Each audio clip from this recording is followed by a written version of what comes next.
On a freezing winter afternoon downtown, a struggling street food vendor stood on a snowy corner, just a few dollars short of making rent. Just as the afternoon rush surged past, he suddenly saw it, an elderly woman slipping on the ice near the curb, her body hitting the pavement hard. Without thinking, he shut off his grill, left his spot, and ran to help her.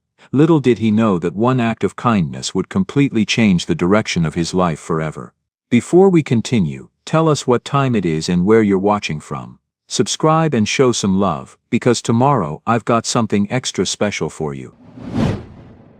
The December wind cut through downtown Minneapolis, carrying the promise of real winter. Street lamps glowed against the season's first snowfall, turning the afternoon rush into something almost magical if you ignored the slush and the commuters racing buses before the cold worsened. At the corner of Hennepin Avenue and 7th Street, near the Orpheum Theater, the city felt most alive and most fragile. Terrence Hayes tightened the strap of his worn messenger bag, fingers numb inside thin gloves. At 34, he moved carefully, like a man rebuilt after breaking. Early December afternoons, when daylight faded before 5 and office workers hurried past, were usually his best chance to earn. Inside the bag was his knife set, basic tools his father had once bought from a pawn shop for $60. 3 years earlier, a scaffolding collapse had crushed 2 vertebrae in his lower back, ending his construction career and beginning a slow unraveling of medical bills, disputes, and everything he once believed was stable.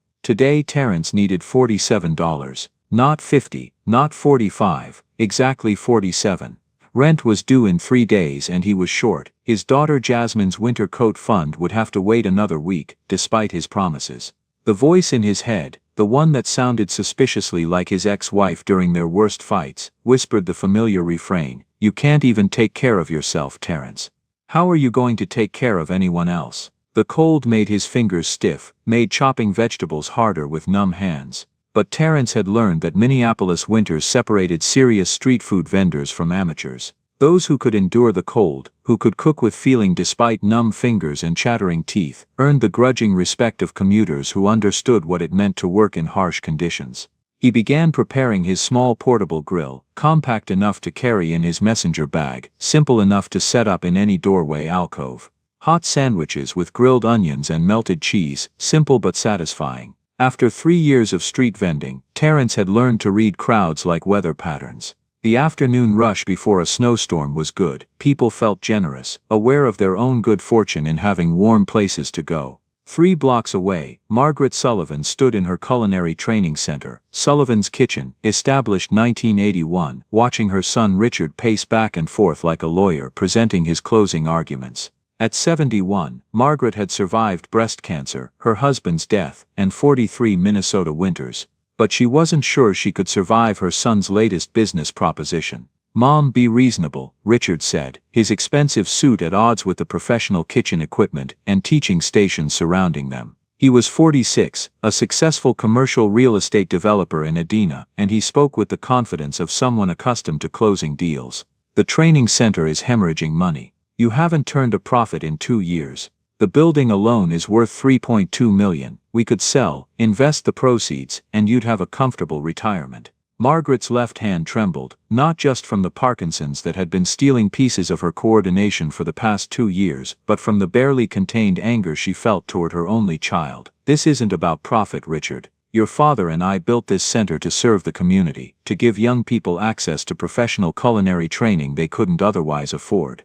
To give young people free training they can't pay for," Richard interrupted. "Mom, that business model doesn't work anymore. Everything is online now. You're competing against culinary schools with corporate backing, online cooking courses, technical colleges. Meanwhile, you're paying property taxes on prime downtown real estate. Your father believed that professional culinary skills shouldn't depend on someone's bank account. And Dad died 8 months ago, leaving you with a failing training center and a disease that makes it harder for you to work every day." Richard's voice softened slightly, but his determination didn't waver. "I've already talked to 3 different commercial property developers. The offers are serious. One of them wants to turn this building into luxury condos. They're offering cash, quick closing." Margaret looked around the training center that had been her life for 43 years. Teaching kitchens arranged by skill level rather than price point. Professional equipment maintained with care, each station designed for optimal learning. The prep kitchen in the back, where her husband Thomas had spent countless hours teaching technique and building young cooks' confidence. The bulletin board covered with photos of graduates who had trained here, young chefs now working in restaurants across the city, families who had learned to feed themselves well on limited budgets. Richard, this center is your father's legacy. This center is a financial liability that's keeping you trapped in a building you can barely manage. You live alone in that big house in Longfellow. Your Parkinson's is getting worse, you can't drive safely anymore, and you're too proud to ask for help. I don't need help. You need to be realistic. Richard pulled out a folder filled with financial statements. Look at these numbers. You're 3 months behind on property taxes. Your insurance premium doubled last year because the building needs updates to meet code. You have $17,000 in specialized equipment that students haven't used in over a year. Every month you stay open, you're losing money you can't afford to lose. Margaret felt the familiar tremor in her hand intensify. Richard was right about the numbers. He'd always been good with numbers, even as a boy, but he'd never understood what the training center represented, what it meant to the community. To him, everything was a transaction. Every relationship could be quantified in terms of profit and loss. I need to think about this, Margaret said quietly. Mom, the developer needs an answer by next Friday. If we don't move fast, they'll go with another property. I said I need to think about it. Richard's jaw tightened in the way it did when he was trying to control his frustration. Fine, but while you're thinking, remember that I'm the one who's going to have to deal with the fallout when you can't make payroll, when the bank forecloses, when you fall again, and there's no one around to help you. After Richard left, Margaret stood alone in the training center, surrounded by cooking equipment that had stories she alone still remembered. The cast iron skillet that a teenage student had used for culinary school projects, whose family had struggled for 6 months to afford proper training before Thomas quietly waived their tuition. The commercial mixer that had been purchased by parents whose daughter had cerebral palsy, cooking being the one area where her disability became irrelevant. The chef's knife that Thomas had given to a Vietnam veteran for $5 because the man's hands shook from PTSD, and cooking was the only thing that calmed them. She needed to go to the bank, deposit the day's meager receipts, maybe stop at the pharmacy for her medications.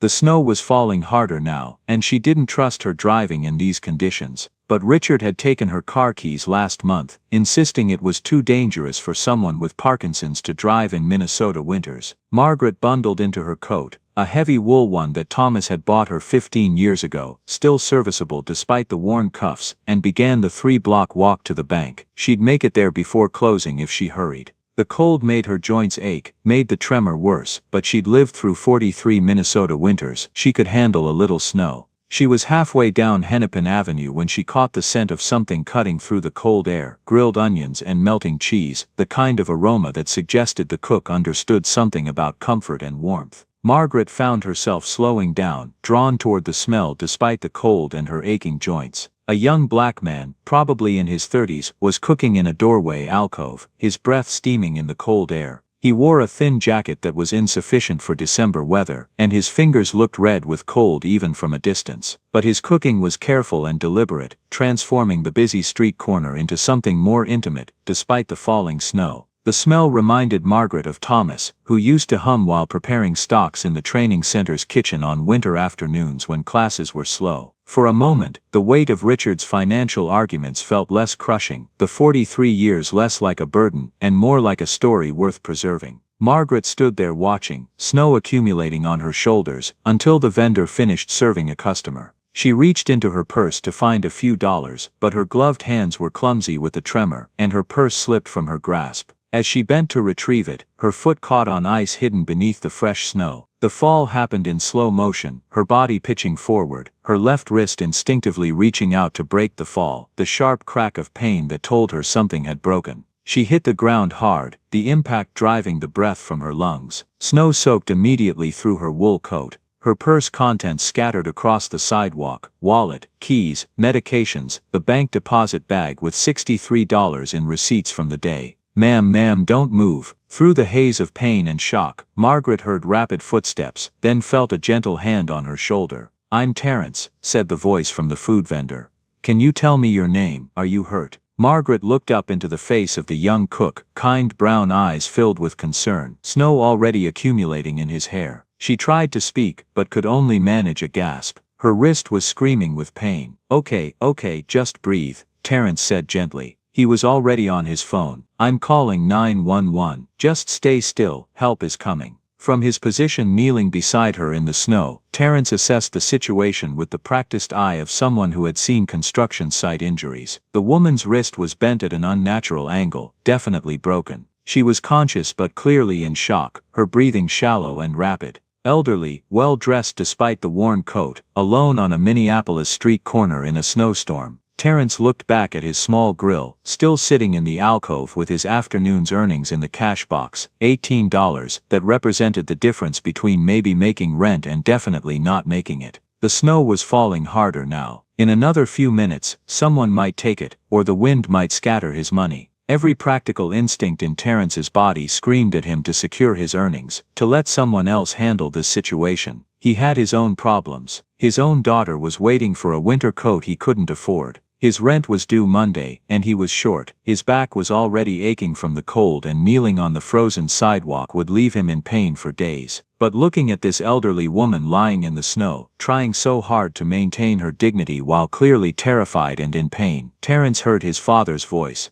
Son, there's always someone carrying a heavier load than you. When you can help lighten it, you do. Ma'am, Terrence said gently, I'm going to stay with you until the ambulance comes. You're not alone, okay? The woman's eyes filled with tears, whether from pain or gratitude, Terrence couldn't tell. She tried to speak again. Margaret, she managed. My name is Margaret Sullivan, Mrs. Sullivan. I'm going to gather up your things while we wait. Just stay still, try to relax as much as you can. As Terrence collected Margaret's scattered belongings, he noticed the bank deposit bag, the medications for Parkinson's disease, a small photo in the wallet showing Margaret with a man who was probably her late husband standing in front of a building with a sign. Sullivan's Kitchen, Culinary Training Center. Terrence knew the place. It was only 3 blocks away. He also noticed the business card that had fallen from her wallet. Richard Sullivan, Sullivan Development Group, Commercial Real Estate. 20 minutes later, the ambulance had taken Margaret away, and Terrence stood alone on the corner, holding Margaret's purse and the photo he'd picked up from the snow. His small grill was gone, probably taken by someone who'd seen an opportunity. The $18 he'd earned that afternoon was gone, with it. Terrence looked at the business card in his hand, then at Margaret's purse. The responsible thing would be to call her son, let family handle this situation. But something about the way Margaret had looked at him, with a mixture of fear and desperate hope, as if she'd been alone for far too long, made him hesitate. His phone buzzed. A text from his ex-wife. Jasmine needs answer about coat by tomorrow. Store won't hold it longer. Terrence closed his eyes, feeling snow melt on his face, and made a decision that terrified him. He would go to the hospital, make sure Margaret was okay, return her belongings. Maybe her son would be there and could take over. Maybe Terrence could still salvage something from this day that had gone so wrong. But as he started walking toward Hennepin County Medical Center, Terrence couldn't shake the feeling that he'd just stepped into something far more complicated than a simple act of kindness. Hennepin County Medical Center's emergency room buzzed with Friday afternoon chaos, intensified by the snowstorm. Terrence sat in an uncomfortable plastic chair, Margaret's purse in his lap, watching the ambulance bay as more victims of the sudden winter weather arrived. Through the windows, he could see the storm intensifying, the kind of December blizzard that made Minneapolis famous. He'd been waiting for 90 minutes when a man in an expensive overcoat burst through the emergency room doors, snow dusting his shoulders, his phone pressed to his ear. Yes, I understand there's a wait, the man was saying, his voice carrying the impatient tone of someone accustomed to special treatment. But my mother has Parkinson's disease. She fell on ice. She needs to be prioritized. Terrence recognized him immediately from the business card. Richard Sullivan, 40-something, tall, with the kind of polished appearance that came from regular gym memberships and tailored clothing. He looked like someone who had never missed a rent payment, never worried about where his next meal was coming from, never stood on a frozen street corner selling food for pocket change. Richard spotted the admissions clerk. Excuse me, I'm looking for Margaret Sullivan. She was brought in about 2 hours ago. Fall on Hennepin Avenue. Are you family? The clerk asked. I'm her son, Richard Sullivan. The clerk checked her computer. She's in examination room 3. She's with the doctor now, getting x-rays. You can wait in the family area. I need to see her now. Sir, you'll need to wait until, do you understand that I'm her medical power of attorney? that I'm responsible for her care decisions. Terrence watched this exchange with growing discomfort. There was something about Richard's tone, not quite concern, more like irritation that his mother had inconvenienced him. The way he kept checking his watch, the way he spoke to the hospital staff, as if they were subordinates rather than professionals doing their jobs. "Excuse me," Terrence said, standing up. "Are you Richard Sullivan?" Richard turned, his expression shifting to suspicion as he took in Terrence's appearance, the thin jacket, the worn jeans, the overall look of someone who worked outdoors and didn't make much money doing it. "Who are you?" "Terrence Hayes. I was with your mother when she fell. I called the ambulance." Richard's expression didn't soften. "Well, thank you for that. I can take over from here. I have her purse and belongings, things that scattered when she fell." "I'll take those." Richard held out his hand, his tone making it clear he expected immediate compliance. Terrence hesitated, feeling an instinctive resistance he couldn't quite explain. "Maybe I should give them directly to your mother. Make sure everything's accounted for." "Are you suggesting I can't be trusted with my own mother's belongings?" "I'm suggesting that she might want to see that everything was returned safely." Richard's jaw tightened. "Mr. Hayes, I appreciate your help with the emergency call, but my mother is my responsibility. I'll take her purse, and you can go back to whatever you were doing." The dismissal was clear, but something about it made Terrence hold his ground. "I'd like to make sure she's okay first if that's all right." "That's not necessary. She was pretty shaken up. Sometimes it helps to see a familiar face." "You're not a familiar face. You're a street vendor who happened to be nearby when my mother fell." Richard's voice dropped slightly, taking on a more confidential tone. "Look, I'm sure you're angling for some kind of reward, and I'm prepared to give you something for your trouble. But then I need you to leave." Terrence felt heat rise in his chest despite the cold still clinging to his clothes. "I'm not angling for anything. I just want to make sure your mother is okay. My mother will be fine once I get her into proper care, which is something I've been trying to arrange for months, but she's too stubborn to listen to reason. Maybe she has reasons you're not hearing." Richard's expression hardened. "Mr. Hayes, you don't know anything about my relationship with my mother or our family situation, so I'd appreciate it if you'd hand over her belongings and leave the medical decisions to actual family." Before Terrence could respond, a nurse emerged from the examination area. "Mr. Sullivan, your mother is asking for someone named Terrence." Both men turned to look at the nurse. Richard's expression flickered with something between surprise and annoyance. "I'm her son. I'm the one she needs. She specifically asked for Terrence," the nurse repeated. "Said he was the man who helped her, that he has her purse." Terrence met Richard's gaze steadily. "That would be me." The nurse looked between them, clearly sensing the tension. "Well, she's pretty insistent. Says she won't talk to the doctor about her medical history until Terrence brings her belongings." Richard's face reddened.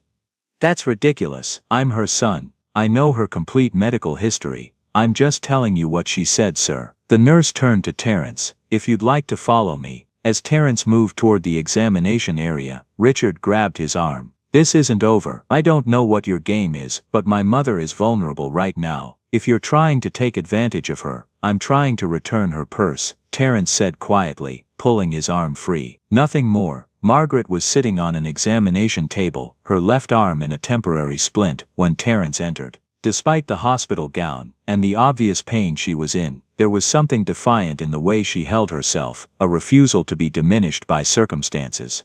"Mr. Hayes," she said, relief evident in her voice. "Thank God. Do you have my things?" "Right here, Mrs. Sullivan." Terrence set her purse on the table beside her. "Everything should be there. Your wallet, medications, the bank deposit." Margaret opened the purse with her good hand, checking the contents. Her eyes filled with tears when she found the photo of her and Thomas. "You saved this. It was in the snow. I didn't want it to be ruined." "Richard is here, isn't he?" "I heard him in the waiting area, demanding things." Terrence didn't know how to answer that diplomatically. "He's concerned about you." Margaret's laugh was bitter. "He's concerned about the training center, about the money, about me being a burden on his perfect life." She looked up at Terrence with surprising intensity. "Mr. Hayes, I need to ask you something, and I need you to be honest with me." "Okay, when you called the ambulance, did I say anything about the center, about Richard, about anything?" Terrence thought back to those moments on the cold sidewalk. "You said your name. You seemed worried about your purse, your things, but mostly you just seemed scared." "I was scared. I am scared." Margaret's voice dropped to almost a whisper. Richard wants me to sell the training center. He has developers interested, offers ready. He says it's for my own good, that I can't manage it anymore with the Parkinson's. And maybe he's right about the numbers, but it's not just about numbers, Terrence finished. No, it's not. That center was my husband's dream. We built it together over 43 years. It's where we served the community, where we helped young people learn to cook professionally, gave them their first real chance at culinary careers. Richard sees inventory and overhead and property values. He doesn't see the people. Before Terrence could respond, Richard pushed into the examination room. Mom, what are you doing? The doctor needs to talk to you about treatment options. I'm talking to the man who saved me, Richard. The man who made sure all my belongings were returned safely. Yes, and I'm sure Mr. Hayes has other places he needs to be. Richard pulled out his wallet. Mr. Hayes, thank you for your assistance. I'd like to compensate you for your time. He held out 5 $20 bills, $100.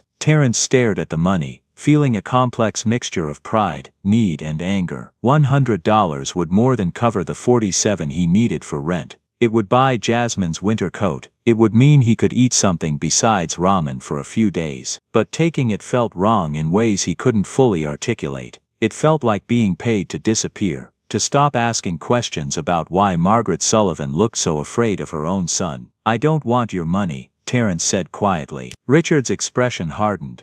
Everyone wants money, Mr. Hayes, especially people who sell food on street corners in snowstorms. Richard, Margaret's voice carried surprising sharpness. Don't you dare speak to him like that. Mom, he's a stranger. You don't owe him anything. I owe him everything. He stopped to help me when he had no reason to. He called for help. He gathered my things. He made sure I wasn't alone. Which is more than I can say for my own son, who's 3 miles away and didn't even know I'd fallen until the hospital called. That's not fair. I was in a meeting. You're always in a meeting. You're always busy with deals and developments and making money. Meanwhile, I'm trying to keep your father's legacy alive, and all you can talk about is selling it to the highest bidder. The room fell silent except for the sound of the snowstorm against the window. Richard's face was flushed with anger or embarrassment or both. Margaret was breathing hard, the exertion of the outburst clearly exhausting her. Terrence felt like he was witnessing something private, something he had no right to see. Mrs. Sullivan, maybe I should go. Your son is here now, and you two need to talk about. No, Margaret said firmly. Mr. Hayes, I need to ask you something. A favor, Mom. You can't ask favors from strangers, Richard interjected. Margaret ignored him. Mr. Hayes, the doctor says my wrist is badly broken. I'll need surgery, then weeks of recovery. I can't cook, I can't use my hand, and apparently I can't be trusted to manage my own affairs according to my son. That's not what I said. I need someone to help me close the training center properly, to make sure the equipment is handled correctly, that students with outstanding scholarships are contacted, that everything is done right rather than just sold off to developers who'll turn it into condos. Terrence felt his stomach drop. Mrs. Sullivan, I don't know anything about running a culinary training center, but you know about cooking. I could smell it in what you were making, and more importantly, you know about treating people with dignity rather than seeing them as transactions. Mom, this is insane, Richard said. You can't hire some random street vendor to handle Dad's training center. I'm not hiring him. I'm asking him to help me. Margaret turned back to Terrence. I can pay you. Not much, but more than you'd make selling food on street corners in December. And you'd be helping me preserve something that matters, something my son doesn't understand. Terrence thought about the $47 he needed for rent, about Jasmine's winter coat, about the cooking equipment he'd lost that afternoon, buried in snow, about the fact that accepting Margaret's offer would mean spending time with her son, who clearly saw him as either a threat or an opportunist. But he also thought about the way Margaret had looked when she talked about the training center, about her late husband's legacy, about the desperation in her voice when she asked him not to leave her alone with Richard. Mrs. Sullivan, Terrence said carefully, I'd be happy to help, but maybe we should wait until you've had surgery and recovered a bit before making decisions about the center. No, if I wait, Richard will have power of attorney activated and will make the decisions for me. I need to act now, while I still can. Richard threw up his hands. This is ridiculous. Mom, You're letting pain medication affect your judgment. Mr. Hayes, I'm going to have to ask you to leave. This is a family matter. A family matter you're handling by trying to sell everything Dad cared about. Margaret shot back. I'm trying to take care of you. To make sure you have resources for medical care, for a decent retirement, for when the Parkinson's gets worse and you need full-time care. I don't want to be taking care of Richard. I want to live with purpose for whatever time I have left. The argument continued, voices rising, as Terence stood awkwardly by the door. He realized he was witnessing something he'd seen before in his own life, the collision between practical necessity and emotional need, between what made financial sense and what made life worth living. Finally, he spoke, his voice cutting through the argument. Mr. Sullivan, Mrs. Sullivan, can I suggest something? They both turned to look at him, surprised that he was still there. What if I help Mrs. Sullivan inventory the center and assess the situation? No big decisions, just gathering information. Then you both have actual data to work with instead of arguing about possibilities. Richard looked skeptical. And why would you do that? Because your mother asked for help, and because I understand what it's like when other people make decisions about your life based on what they think is practical without asking what you actually want. Margaret smiled for the first time since Terence had entered the room. Mr. Hayes, I think you might be exactly what both of us need right now. Richard looked like he wanted to argue further, but a nurse appeared with paperwork and the moment passed. As Terence prepared to leave, promising to return the next day to talk with Margaret about the center, Richard pulled him aside in the hallway. Mr. Hayes, I don't know what your angle is here, but let me be clear, my mother is vulnerable. She's dealing with Parkinson's, grief over my father's death, and now a serious injury. If I find out you're taking advantage of her in any way, financially, emotionally, whatever, I will make it my mission to destroy you. Terence met his gaze steadily. Sullivan, I understand you're worried about your mother, but maybe the thing she needs isn't protection from strangers. Maybe she needs someone to listen to what she wants instead of deciding what's best for her. He walked away before Richard could respond, but he could feel the other man's eyes boring into his back. As Terence stepped out into the snow-covered streets of Minneapolis, he realized he'd just made his complicated life significantly more complicated. His phone buzzed. The text from his ex-wife, last chance on coat, yes or no. Terence looked at the message, then at the hospital behind him where Margaret Sullivan was probably still arguing with her son about legacy and loss and what it meant to live with purpose. He typed back, tell Jasmine I'll have the money by tomorrow. Promise. Then he started the long walk home through the snowstorm, wondering how he was going to keep that promise while also keeping his promise to a 71-year-old woman he'd met less than 6 hours ago. 3 days later, Terence stood in Sullivan's kitchen at 7 a.m. on a Monday morning, watching Margaret navigate the training center with her casted arm held carefully against her chest. The space was larger than it looked from the street, a converted warehouse from the 1920s with high ceilings, exposed brick and natural light that poured through tall windows even on gray December mornings. But what struck Terence most wasn't the architecture. It was the care evident in every detail. Teaching stations weren't just functional, they were organized with the precision of someone who treated culinary education like a sacred trust. The prep kitchen in the back wasn't just for storage, it was arranged to demonstrate proper workflow. Recipe cards were organized by difficulty and technique, with handwritten notes suggesting complementary skills. Your father built all this? Terence asked, running his hand along a professional-grade range. We built it together, Margaret corrected. Thomas had the vision, the culinary knowledge. I had the business sense, the organization skills. For 43 years we were partners. She moved to the prep kitchen, opening cabinets to show Terence the inventory of specialized tools, ingredients, reference books, everything needed to train students who could barely afford basic cooking classes elsewhere. Thomas believed that keeping a struggling student enrolled was more important than turning a profit. Some people thought he was a bad businessman. But the families who could afford to finish their training because we offered flexible payment plans, they understood. Terence pulled out the notebook Margaret had given him. Over the past 3 days, between finding temporary work washing dishes at a nearby restaurant and sleeping on his sister's couch, he'd been evicted. Just as he'd feared, he'd been learning the basics of culinary education. Margaret had shared account books, supplier contracts, student histories. The picture that emerged was exactly what Richard had described, a business hemorrhaging money, kept afloat only by Margaret's refusal to acknowledge reality. But the numbers didn't tell the whole story.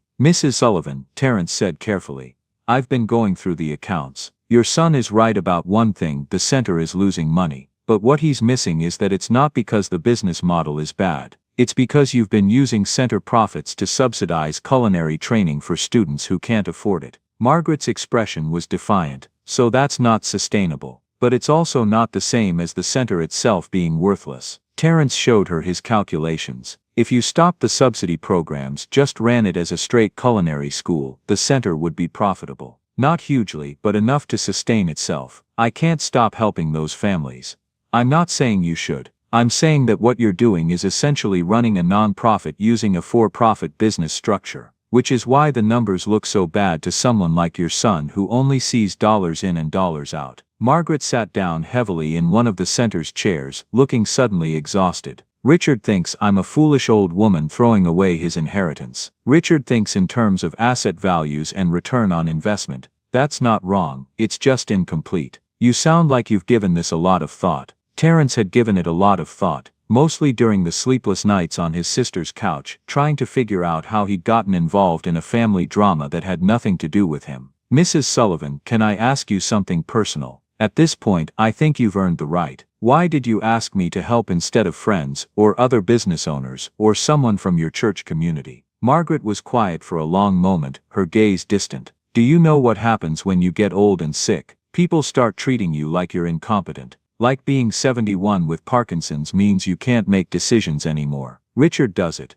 My doctor does it. Even people at church do it. They're so busy being helpful that they forget to ask what I actually want. She looked at Terrence directly. But you knelt next to me in the snow and asked my name. Not are you okay, or don't move, or any of the things people say when they're already deciding what's best for you. You asked my name like I was a person whose identity mattered more than my current problem. Terrence felt something catch in his throat. He thought about the months after his accident, when doctors and social workers and even well-meaning family members had made decisions for him, about him, without him. The way he'd felt erased, reduced to a problem to be solved rather than a person with agency and preferences. I understand that, he said quietly.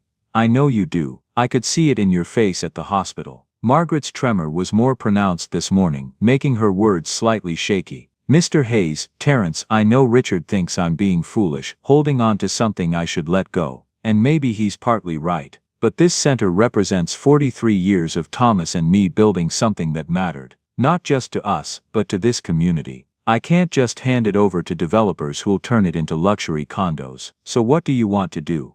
I don't know. That's the honest truth. I know I can't run it alone anymore. I know Richard is right about the finances being unsustainable. But I also know there has to be a better option than just selling to the highest bidder and watching everything Thomas cared about disappear. Before Terrence could respond, the center's bell chimed. They both looked up to see Richard Sullivan enter, brushing snow from his overcoat. He took in the scene, Terrence and his mother surrounded by account books and inventory lists, and his expression hardened. Mom, what are you doing here? You're supposed to be resting. I'm managing my business, Richard. You're supposed to have surgery on Friday. The doctor said you need to keep stress levels down. The doctor doesn't get to tell me how to live what's left of my life. Richard's jaw tightened, a gesture Terrence was learning to recognize as the man's attempt to control his frustration. And I suppose Mr. Hayes here is helping you make rational decisions. Terrence is helping me understand my options, which is more than you've done. I've presented you with 3 solid offers from developers. You've presented me with ways to erase your father's legacy for a profit. Richard turned to Terrence. Could you give us a moment? This is a family discussion. Terrence started to stand, but Margaret reached out with her good hand to stop him. No, Terrence stays. He's helping me with the business assessment, and he has a right to hear this. Mom, Richard, when was the last time you actually spent time in this center? When was the last time you talked to any of the students, any of the young cooks your father helped? That's not relevant to the financial situation. It's the only thing that's relevant. Margaret's voice rose, the tremor making her words shake. You see a dying business, I see a community resource. You see overhead and property taxes, I see families who depend on us. Families who aren't paying enough to keep the lights on. The silence that followed was broken only by the sound of the heating system kicking on and the muffled noise of traffic outside. Terrence watched the two of them, mother and son, locked in a battle that went far deeper than disagreements about a culinary training center. Mr. Sullivan, Terrence said quietly, May I show you something? Richard looked surprised that Terence had spoken. What? Terence pulled out his notebook, opening to a page filled with names and numbers. Over the past 3 days, I've been contacting some of your mother's long-term students. Not about buying anything, just asking them about their history with the center. He handed the notebook to Richard, the 17-year-old who got a full scholarship to the Culinary Institute of America. His first professional training came from here on a payment plan his family couldn't really afford. Your father let them pay $5 a month for 3 years. The middle school teacher who runs an after-school cooking program for at-risk kids, she sources all her curriculum from here because your mother gives her materials at cost. The veteran with PTSD who uses culinary therapy, your father trained him for free because he understood it was medicine, not just education. Richard flipped through the pages, his expression unreadable. This is all very touching, but it doesn't change the fundamental economics. Charity doesn't pay the electric bill. You're right, Terence agreed. But what if we could restructure this so it wasn't charity? What if there was a way to preserve what your father built while also making it financially sustainable? I'm listening. What if you converted the center into a non-profit, a community culinary education organization that happens to operate a training facility to fund its programs? Donations would be tax-deductible. You could apply for grants, get foundation support. The property itself could be donated to the non-profit, which would eliminate your mother's tax burden and give you a significant charitable deduction. Richard looked at him sharply. Where did you learn about non-profit structures? I've been reading. A lot, the past 3 nights. Terence didn't mention that those nights had been spent in his sister's living room, using her laptop to research after she'd gone to bed, because he literally had nowhere else to go. And you think this is a viable option? I think it's an option worth exploring. It would mean your mother isn't trying to run a business that requires full-time management. It would mean the property serves a community purpose, which is what your father wanted. And it would mean you're not just erasing 43 years of work for a real estate transaction. Margaret was staring at Terence with an expression of wonder. You've been researching non-profits. For my center, for your legacy, Terence corrected. There's a difference. Richard set down the notebook, his expression still skeptical but less openly hostile. Even if we pursued this non-profit angle, it would require capital to set up properly. Legal fees, restructuring costs, initial operating expenses. We'd need at least $50,000 just to get started. The property is worth $3.2 million, Terence pointed out. You could take out a small loan against it, or find a donor who believes in the mission. And who exactly would run this non-profit? My mother can't do it in her condition. I could help, Terence said, the words coming out before he'd fully thought them through. On an interim basis at least, until you found someone permanent.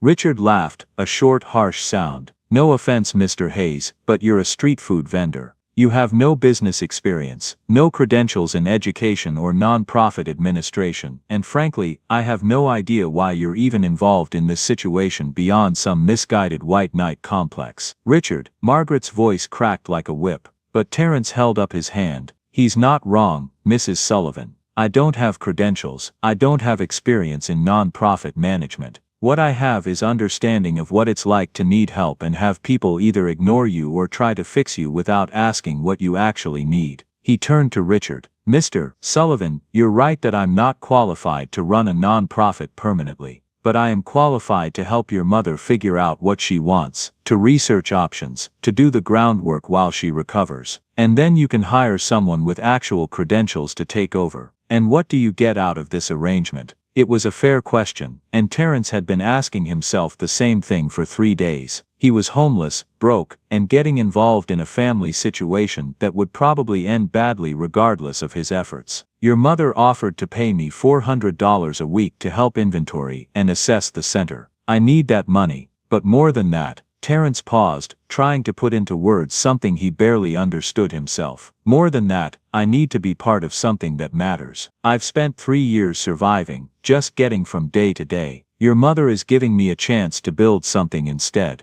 Richard looked at him for a long moment, then turned to his mother. Mom, can I talk to you? Privately? Margaret glanced at Terence, who nodded and stepped outside into the December cold. Through the window he could see mother and son in what looked like an intense conversation. Richard's gestures were expansive, frustrated. Margaret's posture was defensive but determined. Terrence's phone buzzed, a text from his ex-wife. Jasmine got cooked. Thank you for following through. She wants to see you for Christmas. Looking at that message, standing in the snow outside a culinary training center he'd first seen 4 days ago, Terrence realized how much his life had changed in less than a week. He'd lost his apartment, lost his cooking equipment, lost what little stability he'd managed to build. But he'd also found something he hadn't expected, a purpose larger than his own survival. 15 minutes later, Richard emerged from the center alone. He walked directly to Terrence, his expression unreadable. My mother wants to pursue your non-profit idea, Richard said without preamble. Against my better judgment, I'm not going to fight her on this, but I have conditions.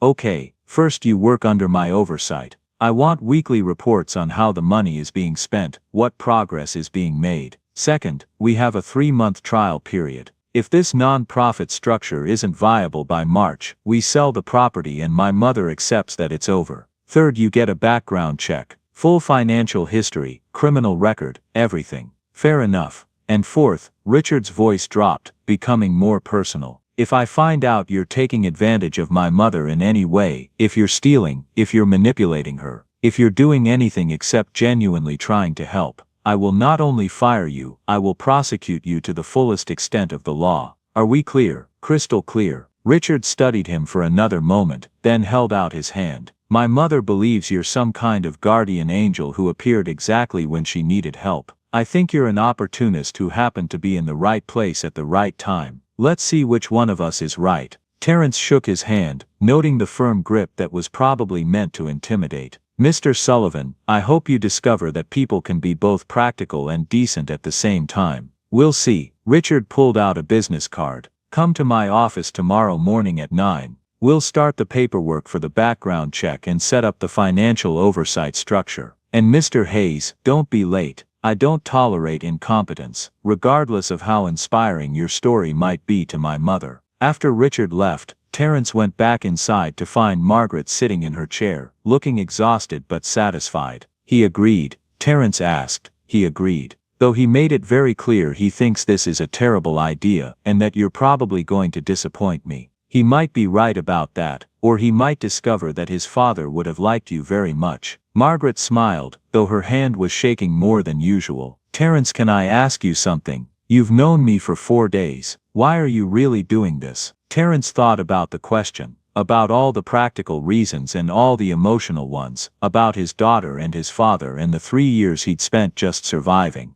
Because 3 years ago, I fell off a building and lost everything I thought defined me as a man. My job, my marriage, my sense of purpose. And the worst part wasn't the pain or the poverty, it was the feeling that I'd never matter again, that I'd never be part of something important. He looked around the center, at the teaching stations waiting for students, at the photos of graduates on the bulletin board, at the evidence of 43 years of work that had mattered to people beyond just the ones who'd built it. You're giving me a chance to matter again, Mrs. Sullivan. To be part of something that helps people instead of just surviving from day to day. That's worth more than any salary you could pay me. Margaret's eyes filled with tears. Thomas would have understood that completely. He always said that the best reason to cook wasn't the applause or the money, it was the feeling that you'd created something nourishing that hadn't existed before you picked up the knife. She stood up carefully, moving to one of the equipment displays. Terrence, there's something I want you to have. She returned carrying a knife roll, worn but beautifully maintained. When she unrolled it, Terrence saw a set of professional chef's knives. Not the expensive French brands, but solid, reliable tools, the kind a working chef actually used every day. Mrs. Sullivan, I can't. These were Thomas's working knives, not his fancy set. He kept those for demonstrations. These are the ones he actually cooked with for 43 years. She held them out to Terrence.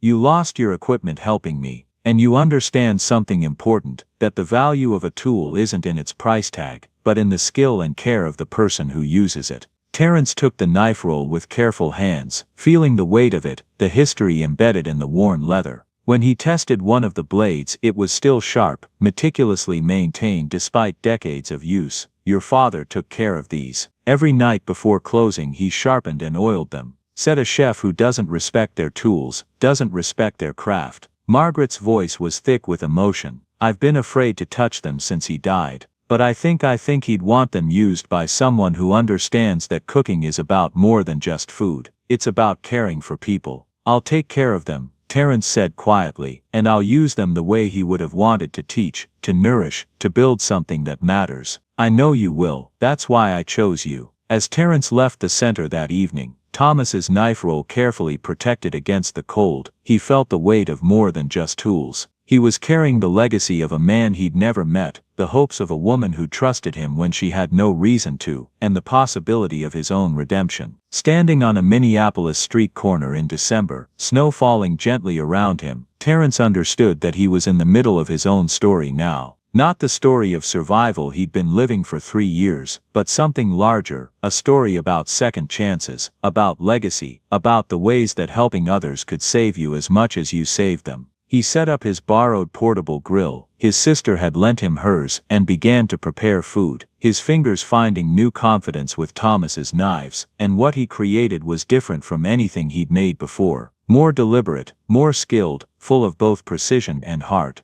People stopped to buy, even in the cold, and when they tasted his food, Terence realized they weren't just paying for sustenance. They were paying for the reminder that care could exist in difficult circumstances, that craft mattered even when life was hard, that someone valued them enough to put genuine effort into their meal. By the time he finished that evening, he'd made $83, enough to start saving for a security deposit on a new apartment, if he could find a landlord willing to take a chance on him. But more than that, he'd found something he'd been missing for 3 years, a reason to believe that tomorrow might be better than today, not through luck or charity, but through the deliberate choice to build something that mattered. 3 weeks later, Terence sat in Richard Sullivan's downtown office, surrounded by financial projections and nonprofit incorporation documents. Through the floor-to-ceiling windows, downtown Minneapolis spread out below them, the January snow making everything look clean and prosperous. It was a view that cost money to maintain, and Richard clearly had plenty of that.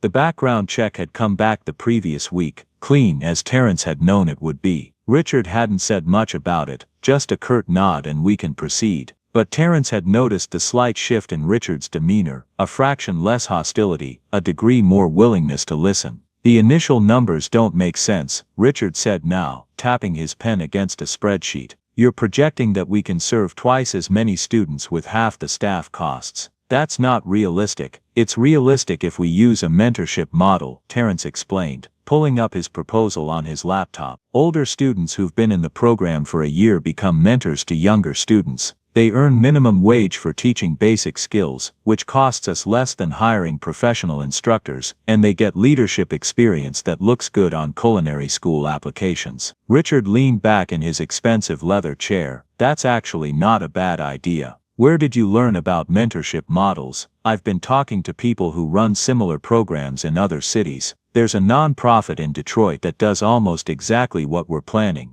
They've been operating successfully for 12 years. Over the past 3 weeks, Richard had been forced to revise many of his assumptions about Terence Hayes. The background check had revealed exactly what Terence had claimed, a construction worker with a clean record, a back injury that ended his career, no criminal history, no financial fraud, just bad luck and honest struggle. The financial oversight showed that Terence was accounting for every dollar spent, often finding ways to save money through creative solutions or donated materials. But what surprised Richard most was Terence's commitment to the work. He showed up early, stayed late, asked intelligent questions, and actually listened to Richard's business advice instead of dismissing it as mercenary or heartless. And slowly, reluctantly, Richard was beginning to see what his mother saw, someone who cared about outcomes rather than just process, who understood that good intentions weren't enough without solid execution. Richard, Terence said carefully, can I ask you something personal? Richard tensed, but nodded.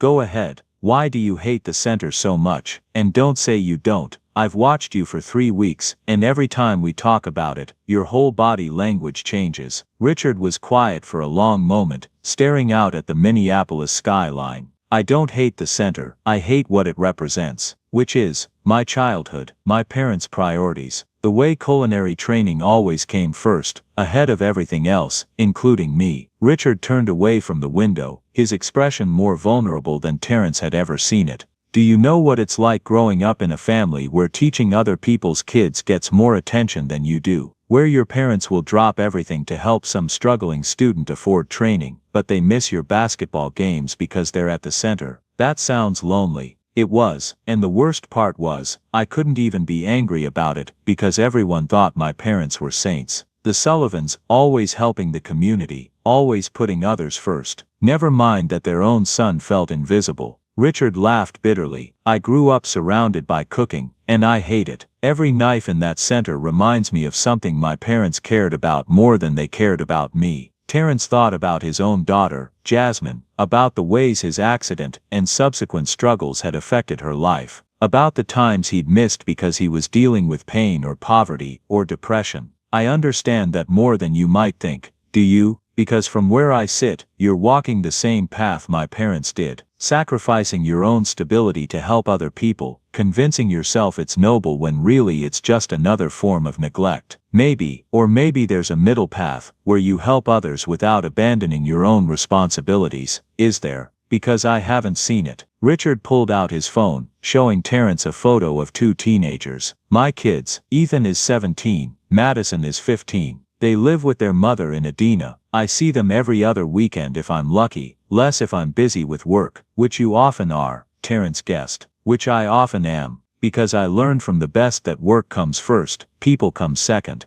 Except in my case, the work actually pays well and provides security instead of barely breaking even while I pat myself on the back for being helpful. Terrence studied the photo. Two kids who looked uncomfortable in their expensive clothes, who had the expressions of children who'd learned not to expect much from adults. What would your kids say if you asked them what they needed from you? What does that have to do with anything? I think it has everything to do with it. You're making the same mistake your parents made, deciding what's best for people without asking them what they actually want. Richard's face flushed. That's not fair, isn't it? Your mother wants to preserve your father's legacy. You've decided that what she really needs is financial security and to let go of the past. Have you asked her what would make her happy for whatever time she has left? Her happiness isn't the issue. Practical reality is, why can't both things matter? The question hung in the air between them. Through the office door they could hear the sounds of a busy workplace, phones ringing, people talking, the hum of productivity and profit.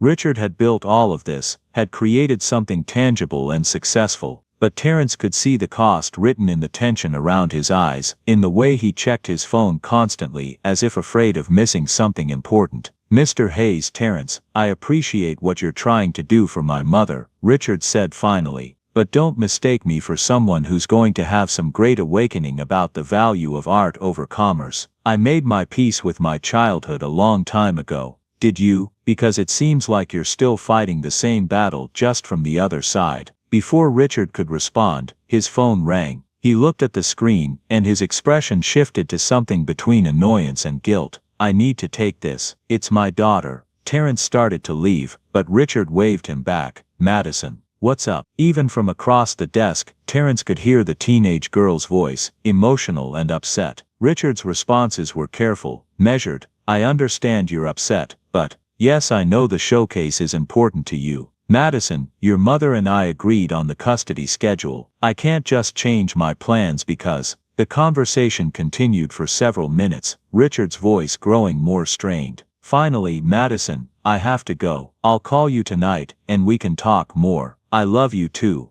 After he hung up, Richard sat in silence for a moment, staring at his phone. Everything okay? Terrence asked quietly. She has a winter culinary showcase next week. Her school's advanced cooking class. She's doing a demonstration on French knife techniques apparently. She wants me to come, but it's on a night when she's with her mother, and changing the schedule requires coordination and, he trailed off. It's complicated. Can I give you some unsolicited advice? Richard looked up, his expression wary. Go ahead, go to the showcase, figure out the logistics later. Because I guarantee that 20 years from now Madison isn't going to remember your custody schedule or the complexity of coordination. She's going to remember whether you showed up when it mattered to her. You sound like you're speaking from experience. I'm speaking from regret. My daughter is 15. After my accident I missed a lot. School events, birthday parties, just regular time together. I told myself it was because I was dealing with survival stuff, which was true. but it was also because I was so focused on my own pain that I didn't see hers. Terrence pulled out his own phone, showing Richard a recent photo of Jasmine. I can't get those years back, but I can show up now, when she still wants me there. Before I become like your parents, so busy helping everyone else that I neglect the person who should matter most. Richard stared at the photo, then back at his own picture of Madison and Ethan. How do you balance it, helping my mother versus taking care of your daughter? I don't balance it perfectly, but I try to remember that the best way to teach Jasmine about compassion and community is to model it not by sacrificing her needs for strangers, but by showing her that we can care about more than just ourselves without losing sight of the people we love most. Richard was quiet for a long time, then surprising Terrence, would you like to get lunch? There's a place downstairs that's overpriced but decent, and I think we have more to talk about than just non-profit structures. Over lunch in a restaurant that cost more than Terrence usually spent on groceries in a week, Richard began to open up about his relationship with his parents, with his own children, with the ways he'd built a successful career at the cost of meaningful connections. The thing about my parents that frustrated me most, Richard said, working through a salad that probably cost $20, was that they were happy, truly happy. Despite never having much money, despite working constantly, despite all the stress, they loved what they did. They loved each other, and I couldn't understand it because my whole life has been about achieving security, and I'm miserable. Have you told your mother any of this? How can I? She's dealing with Parkinson's and grief, and now this injury. She doesn't need to hear about my emotional problems. Maybe she does. Maybe that's exactly what she needs to understand why you want to sell the center. That it's not just about money but about your own unresolved feelings. Richard set down his fork, looking at Terrence with something approaching respect. How did a street food vendor become my therapist? I'm not your therapist, I'm just someone who's made enough mistakes to recognize them in other people. Fair enough. Richard pulled out his phone again, looking at his calendar. Madison's showcase is next Thursday at 7. I have a dinner meeting with clients that evening. Important deal, been scheduled for weeks. Can you reschedule? It would be complicated. These are people who can you reschedule? Terrence repeated. Richard looked at him for a long moment, then started typing on his phone. I'm asking my assistant to move the meeting. This is going to cost me, you know. These clients don't appreciate schedule changes, but your daughter will appreciate you showing up. We'll see. Richard put his phone away and looked at Terrence directly. You're either the best thing that's happened to my family or the worst. I haven't decided yet. Can I be both? That's what I'm afraid of. After lunch, as they walked back to Richard's office through Minneapolis's climate-controlled skyway system, Richard said casually, I've been thinking about your living situation. Terrence tensed. He'd been staying with his sister, sleeping on her couch, trying not to be a burden. It was temporary, unsustainable, embarrassing. I own a small apartment building in Longfellow, Richard continued. Mixed-use development, retail on the ground floor, apartments above. One of the units just became available. 1 bedroom, nothing fancy. It's 2 blocks from my mother's center, which would make this whole arrangement more practical. Mr. Sullivan, I can't afford market rate rent in Longfellow. I'm not offering you market rate, I'm offering you a place to live in exchange for property management duties. Keep an eye on the building, coordinate with tenants, handle small maintenance issues. The apartment is yours, as long as you're working with my mother. Terrence stopped walking, forcing Richard to stop as well. Why are you doing this? Because my mother believes in you, and I'm trying to figure out if she's right, or if she's just being naive. Because having you homeless while you're supposed to be managing a non-profit looks bad. And because, Richard paused, seeming to search for words. Because maybe you're right that I'm still fighting my childhood, and maybe part of letting that go means actually supporting the things my parents cared about instead of just trying to destroy them out of spite. That's surprisingly self-aware. Don't get too excited. I'm still skeptical about this whole non-profit plan, and I still think my mother needs more structured care than she's willing to accept. But I'm willing to give you and her a fair chance to prove me wrong. He held out his hand. 3 months, Mr. Hayes. Prove to me that this non-profit can work, that you're genuinely trying to help rather than take advantage, and that my father's legacy deserves to be preserved. If you can do that, I'll not only support it, I'll match your initial operating budget with my own contribution. Terrence shook his hand, feeling the weight of what he'd just agreed to. And if I fail, then we sell the property, my mother moves into assisted living, and you go back to cooking on street corners. But at least we'll have tried something different. As Terrence left Richard's office that afternoon, he thought about second chances, not just his own, but Richard's, Margaret's, the whole Sullivan family's opportunity to heal old wounds and create something new from the wreckage of old conflicts. He also thought about Jasmine, about the promise he'd made to show up for her, to not let his own struggles prevent him from being the father she deserved. About the delicate balance between helping others and helping yourself, between being generous and being responsible. His phone buzzed. A text from Margaret. Surgery went well. Coming home tomorrow. Can you meet me at the center? Want to show you something Thomas left in the back room. Terrence smiled, typing back, I'll be there. And Mrs. Sullivan. Your son is not as terrible as you think he is. The response came quickly. I know, he's exactly as terrible and wonderful as his father was, which is why I've never given up on him. Walking through Minneapolis in January, the cold biting but the sun breaking through clouds to make the snow-covered streets sparkle, Terrence Hayes felt something he hadn't felt in 3 years: hope. Not the desperate hope of survival, but the grounded hope that comes from being part of something larger than yourself, from building instead of just enduring. Thomas's working knives were waiting for him at his sister's place, and tonight he would set up his grill on his corner, not because he needed every dollar to survive, but because cooking was what he did, who he was, regardless of circumstance. And tomorrow he would move into an actual apartment, not charity, but earned through work that mattered. He would continue helping Margaret build something that honored her husband's memory. He would navigate the complicated relationship with Richard, trying to help heal wounds that had been festering for decades. It wasn't the life he'd planned 3 years ago, when he was a construction worker with a steady paycheck and a marriage he thought would last forever. But it might be better, richer in ways that had nothing to do with money, more meaningful than just accumulating security. The snow was falling again, gentle and persistent, covering Minneapolis in the particular quiet that only winter can bring. And Terrence walked through it, carrying the weight and gift of second chances, his own and everyone else's, knowing that tomorrow would bring new challenges and maybe, just maybe, something worth the struggle. 6 weeks into the non-profit conversion, everything that could go wrong did.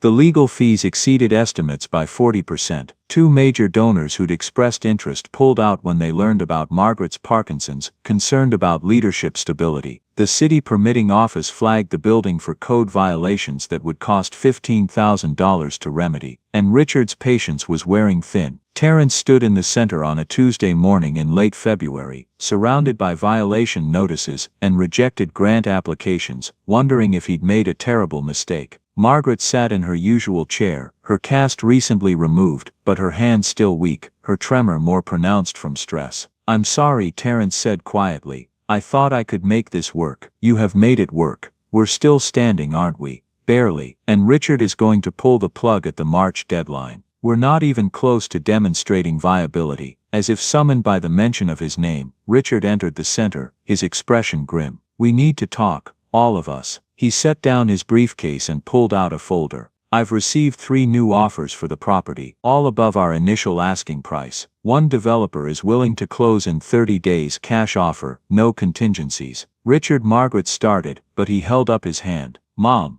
I've been patient, I've supported Terrence's efforts. But the numbers don't lie. The non-profit isn't viable. You're burning through capital with no path to sustainability. It's time to accept reality. Terrence expected Margaret to argue, to fight back with the same defiance she'd shown for weeks. Instead, she looked exhausted, defeated. The combination of recovery, stress, and the progression of her Parkinson's had taken a visible toll. Maybe you're right, she said quietly. Both Richard and Terrence stared at her. Maybe I've been foolish, holding on to something that should have died with Thomas. Maybe it's time to let go. Mom, I didn't mean. No, you're right about the numbers. You've always been right about practical things. I've been emotional, sentimental, trying to preserve something that the world doesn't want anymore. The defeat in her voice was more painful than her arguments had been. Terrence felt something breaking inside him, not just the failure of the non-profit plan, but the realization that he'd given Margaret false hope, that his optimism had only prolonged her suffering. Mrs. Sullivan, Terrence said, this isn't your fault. I'm the one who promised I could figure this out. I should have been more realistic about what was possible. You gave me 6 weeks of purpose, Terrence. 6 weeks of believing that Thomas's work mattered beyond just our marriage. That's worth more than I can say. Richard looked between them, his expression conflicted. Mom, if you're ready to move forward with the sale, I can have the paperwork ready by Friday. We can close before the end of March, get you settled somewhere more manageable. Margaret nodded slowly. Do what you think is best, Richard. You always do anyway. After she left, walking carefully to her car, her movements slower than they'd been even 6 weeks ago, Richard and Terence stood in silence. This is what I warned you about, Richard said quietly, getting her hopes up, making her think there was an alternative when there wasn't. I know, you know, that's all you have to say. You've spent 6 weeks building her expectations, and now she's more defeated than she was before you started. What do you want me to say, Mr. Sullivan? That I should have listened to you from the beginning? That I was arrogant to think I could solve problems you'd been dealing with for months? I already know all of that. Richard turned away, looking out at the snow-covered street. The thing that bothers me most is that I actually started to believe you, started to think maybe you could pull off some kind of miracle, that my father's legacy didn't have to end with a real estate transaction. I'm sorry I disappointed you. I'm not disappointed in you, Mr. Hayes. I'm disappointed in myself for hoping. Richard gathered his papers and left without another word. Terence remained in the center alone, surrounded by teaching stations that would soon belong to someone else, by dreams that had proven unsustainable, by the evidence of his own failure to help the people who'd trusted him. His phone rang. It was Denise Foster, a community organizer he'd been talking with about potential partnerships. Terence, I heard about your funding situation. I might have something that could help. It's too late, Denise. We're out of time. Just hear me out. There's an emergency grant from the McKnight Foundation. They fund culinary training programs that serve underrepresented communities. The application deadline is next week, and the awards are substantial. $50,000 to $100,000 for the right project. We'd never get that approved in time. Maybe not, but what have you got to lose by trying? After the call, Terence sat in Margaret's chair, looking around the center with new eyes. For 6 weeks he'd been focused on converting the existing structure, on preserving what Thomas Sullivan had built. But maybe that had been the wrong approach. Maybe what the community needed wasn't the old center preserved in amber, but something new that built on its foundation. He pulled out his laptop and began writing. 3 days later, Terence presented his grant application to Margaret and Richard in the center's back room. Margaret looked tired but present. Richard looked skeptical but willing to listen. The McKnight Foundation grant focuses on culinary training programs that address systemic inequity, Terence explained. Instead of trying to preserve the center as it was, we reimagine it as an intensive culinary education pipeline for students from underserved communities. He showed them his proposal, a year-round program that would provide free cooking equipment, instruction and mentorship to 100 students annually. Students would earn certificates that could be used for culinary school applications or restaurant jobs. The center would become a training facility where students learned not just cooking but food service management, restaurant operations, culinary business administration, practical skills that led to actual careers. The program would be called the Thomas Sullivan Culinary Training Initiative, Terence continued. It would honor your father's legacy while serving the community in ways that are financially sustainable through grant funding and donor support. Richard studied the proposal with the careful attention he gave to all business documents. This is actually well conceived. The career pathway angle addresses something most culinary programs miss. But the timeline is impossible. The grant is due in 4 days. There's no way we can pull together all the supporting materials. I've already contacted 12 community partners who've agreed to provide letters of support. I've got preliminary budgets, program models from similar initiatives and testimonials from former students about the center's community impact. What I need from you, Richard, is 3 years of financial projections showing how this could be self-sustaining after the initial grant period. You want me to help you apply for this grant. I want you to help your mother build something that honors your father while also being financially viable. Isn't that what you wanted all along? Richard looked at his mother, who was watching him with an expression he couldn't quite read. Mom, what do you think? I think, Margaret said slowly, that Thomas would have loved the idea of turning the center into a training ground for young cooks, not just teaching them technique, but giving them skills that could change their lives. She reached out with her weak hand, the one that still trembled but was slowly regaining strength, and touched Richard's arm. And I think your father would have been proud that his son was the one who figured out how to make it financially sustainable. Richard was quiet for a long moment. Then if I help with this, I'm not doing it halfway. I'm bringing in my full resources, accountants, lawyers, grant writers. We're going to submit the strongest application possible. I was hoping you'd say that, Terence said. What followed were 4 days of intense work. Richard mobilized his company's administrative staff to help assemble materials. Terrence worked 18-hour days coordinating with community partners, writing program narratives, refining budgets. Margaret provided historical documentation and community testimonials that proved the center's 43-year impact. On the fourth night, at 11 p.m. with the grant due at midnight, they were still working in the center's back room. Richard's expensive suit jacket was draped over a chair, his sleeves rolled up as he reviewed financial projections on his laptop. Terrence was on his third pot of coffee, his eyes burning from screen fatigue. Margaret had gone home hours ago, but not before making them promise to eat something besides vending machine food. This section on community partnerships needs to be stronger, Richard said, highlighting a paragraph. The Foundation wants to see evidence of sustainable collaboration, not just letters of support. What if we include the mentorship model as a formal partnership structure? Terrence suggested. Students from the program could do internships at local restaurants, food service businesses, even your commercial properties, if any of them have dining facilities. Richard looked up sharply. That's actually brilliant. I own 3 buildings with restaurant tenants that could use trained kitchen staff. We could create a genuine career pipeline. They worked in silence for a few minutes, both focused on their screens. Then Richard said, without looking up, "My daughter's showcase last week. I went."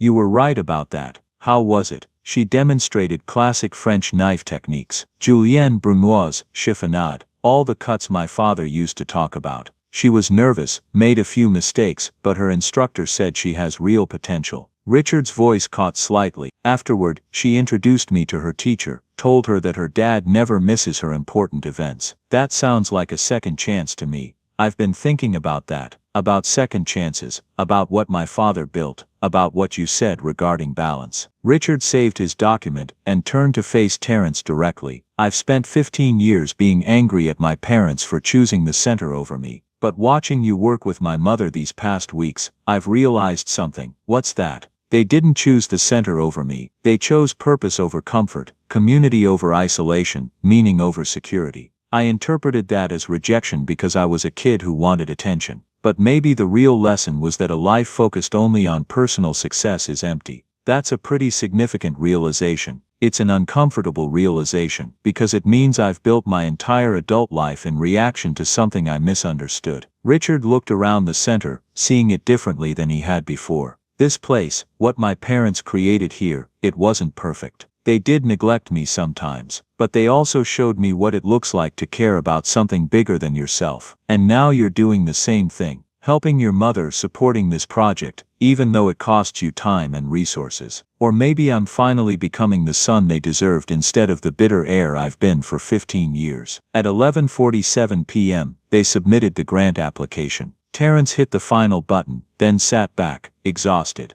Now we wait, Richard agreed. He stood stretching muscles that had been hunched over a laptop for hours. "Regardless of whether we get the grant, I want you to know something." "What's that?" "I was wrong about you. When you showed up 6 weeks ago, I thought you were either a con artist or a fool, but you're neither. You're someone who sees potential where other people see problems, who believes in people even when they don't believe in themselves. That's rare."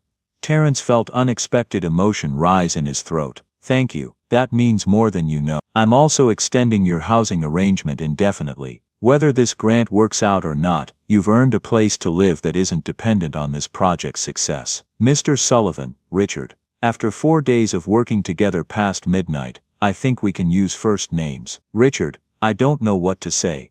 "Say you'll keep showing up. For my mother, for this community, for whatever comes next. Because I think we're going to need people like you regardless of how the foundation decides." They left the center together, walking out into a February night that felt less cold than it should have. The snow had stopped, and the sky was clear enough to see stars despite the city lights. Minneapolis looked peaceful, almost beautiful in the late winter silence. "Can I ask you something personal?" Terrence said as they reached their cars. "After 4 days in a pressure cooker together, I think you've earned the right. Do you think your father would be proud of what we're trying to do?" Richard was quiet for a long time, his breath visible in the cold air. "I think my father would be proud that his son finally stopped running from his legacy and started running toward it. Even if it took a street food vendor with a savior complex to make that happen." "I don't have a savior complex," You absolutely have a savior complex. But fortunately, my family needed someone to save us, so it worked out.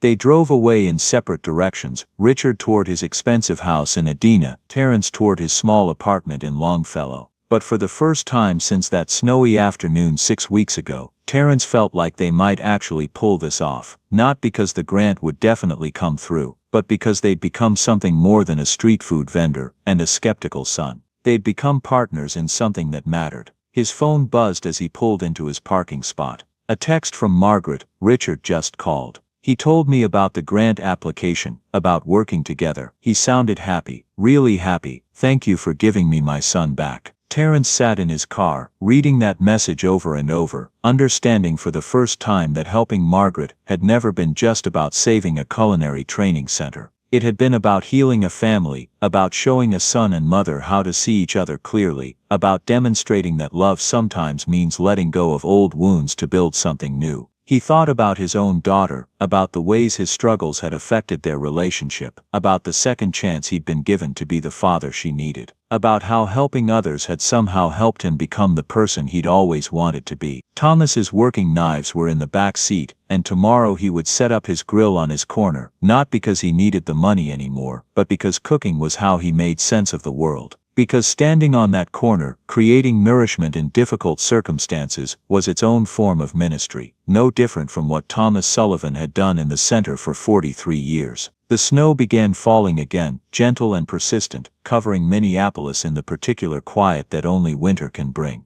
And Terence sat in his car, warm and housed and purposeful, knowing that whatever the foundation decided about their grant, he'd already received something more valuable, the reminder that the best way to save yourself is to help save someone else. 3 months later, on a warm May afternoon that felt like Minneapolis's quiet apology for winter, Terence stood inside what was now the Thomas Sullivan Culinary Training Center, watching the first cohort of students arrive for orientation. The McKnight Foundation had approved their grant, not the full amount requested, but enough to begin. Richard had matched it personally and secured additional corporate funding. The building was up to code now, bright instructional spaces, professional teaching kitchens, and a demonstration area designed for students to be seen and taken seriously.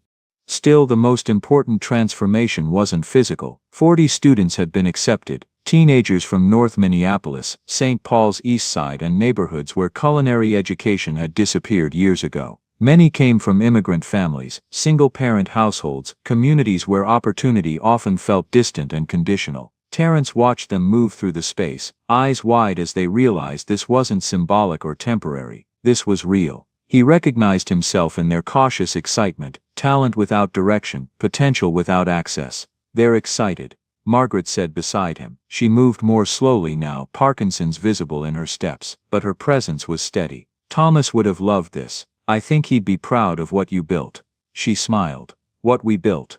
Richard arrived shortly after, dressed casually, accompanied by his children. They explored the center with curiosity, Madison lingering over the knife displays, Ethan watching a chef demonstrate technique. This is Terence Hayes, Richard told them. He runs the program. He's the reason this exists. You cook on hennepin, Ethan said. I've seen you. Terence laughed. I still do sometimes. That's cool, Ethan said. Most adults hate what they do. Your father's teaching me it's possible to do work that pays and matters, Terence replied. It's harder, but worth it. The orientation began with Margaret addressing the students and their families. Her voice trembled but her words were steady. My husband believed cooking belonged to everyone, she said. Not as luxury but as dignity. This center exists to give you permission, not just to learn skills but to imagine possibilities you may not have seen for yourselves. Terence followed, telling his own story. The accident, the loss, the years of survival. Cooking saved me, he said simply. Not because it fixed everything, but because it gave me a way to connect when I'd lost everything else. That's what we hope you'll find here. Afterward, students rotated through stations. Terence noticed Richard and Madison laughing together over knife techniques, an ease that hadn't existed months earlier. You didn't just save a center, said Denise Foster, the program's partnerships coordinator. You helped heal a family. I think they did that themselves, Terence said. I just showed up. Showing up is the hard part. Throughout the afternoon, Terence answered questions from parents and students. One father, a Somali immigrant, pulled him aside. My son has talent, he said. but no confidence. We can help him discover what he's capable of, Terence replied. The confidence comes when he decides he's worth the effort. You understand, the man said quietly. I've been where hope feels unrealistic, Terence said. Cooking didn't fix my life, but it gave me a reason to keep trying. Later, after most families had gone, Terence found Margaret sitting in the demonstration area. Thomas and I used to sit here, she said. This feels like that, only bigger. It is bigger, Terence said. You're building something that will last, she corrected him gently. We are, he hesitated. Can I tell you something? Always, when I helped you that day in the snow, part of me hoped for recognition. I was desperate to feel like I mattered. And now I know the reward was belonging, being part of something larger than survival. Margaret took his hand. Thomas used to say the best teachers help people taste their own potential. That's what you've done. I think you helped me do the same. They sat quietly, breathing in the sense of fresh herbs and clean steel, of work waiting to be done. Richard joined them. I remember being a kid here, he said, thinking I'd grow up to do something more important than teaching cooking. And you did, Margaret said. Yes, Richard replied. And I was miserable, because I measured importance wrong. He looked around the room. This place will struggle. It won't be efficient or lucrative. And I've never felt better about anything I've built. Margaret linked their hands. Thomas would have been proud. I fought his legacy for years, Richard said. And then you found your way back, she replied. That's all he ever wanted. As the sun slid toward the horizon, bathing the demonstration space in soft gold, the three of them sat together. Margaret, 71 and living with Parkinson's, who had refused to let her husband's dream fade. Richard, 46, newly reconciled with the past he'd spent decades avoiding. And Terence, 34. A former street food vendor, who had learned that helping others was the most practical form of survival he'd ever known. Outside, Minneapolis moved as it always did. People working, struggling, building, searching for meaning in a city that demanded resilience. Inside the Thomas Sullivan Culinary Training Center, the professional kitchen stood ready, waiting for students who would soon learn not just technique, but confidence. What could happen when access met encouragement? Terence's phone vibrated. A message from his daughter Jasmine. Dad, I got into the summer culinary therapy program at the U. They're giving me work study so I can afford it. You were right about following what matters. He handed the phone to Margaret and Richard. My daughter, he said quietly. She wants to use cooking to help people with disabilities and trauma. Says I inspired her. Margaret smiled, eyes shining. Thomas always said helping one person created ripples you'd never see. Looks like he was right. He usually was, Richard said. Don't tell him I admitted that. They laughed, the easy, genuine laughter of people who had lived through something together. 4 months earlier, they'd been strangers. Now they shared something close to family, forged by a fall on a snowy sidewalk, and the choice to stay connected. As they locked up for the night, Richard stopped Terence. I want to make you an offer. Terence raised an eyebrow. Another one? The apartment wasn't enough? The board meets next week to decide permanent leadership. I'm recommending you as executive director, 3-year contract. It won't make you rich, but it'll be stable. Terence swallowed.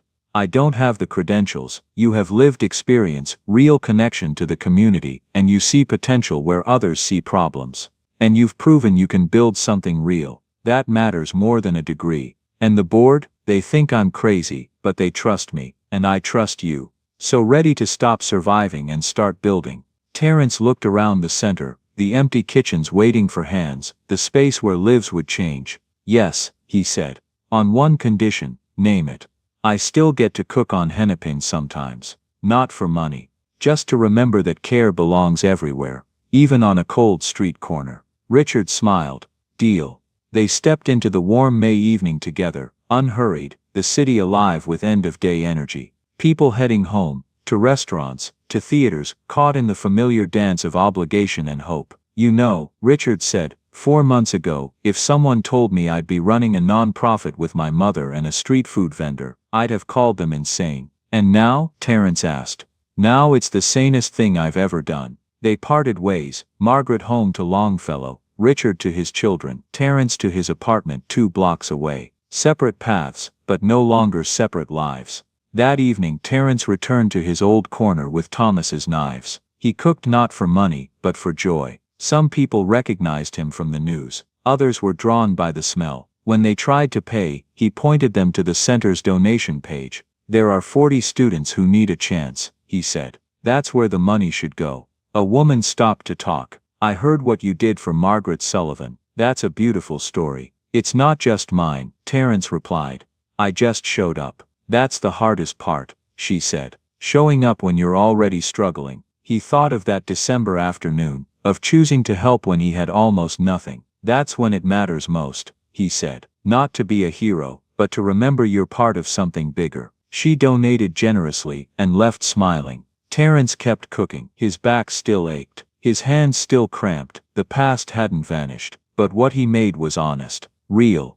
As the city lights came on, he prepared one final dish, a simple grilled sandwich, the same one he'd made the day he met Margaret. It tasted different now, fuller, changed by everything that had followed. When you showed up for others, you discovered you weren't alone. That helping created connections strong enough to carry you through your own darkness. That saving yourself often began by serving someone else. Spring had transformed Minneapolis, trees blooming overnight, people re-emerging, the city alive again. A season of second chances. Terrence packed Thomas's knives carefully. Tomorrow 40 students would begin their journey. He would help them. He would help Margaret heal. He would work with Richard to build something lasting. He would keep showing up. Tonight though, he went home to a real apartment, a stable future. He would call Jasmine. He might even sleep well. Walking through the warm May night, Terrence Hayes felt something he hadn't felt since before the accident, certainty. That his life mattered beyond himself. That pain could be transformed into purpose. It wasn't the life he'd planned, but it was richer, more connected, and real. And the work continued. One meal, one student, one act of care at a time. Join us to share meaningful stories by hitting the like and subscribe buttons. Don't forget to turn on the notification bell to start your day with profound lessons and heartfelt empathy.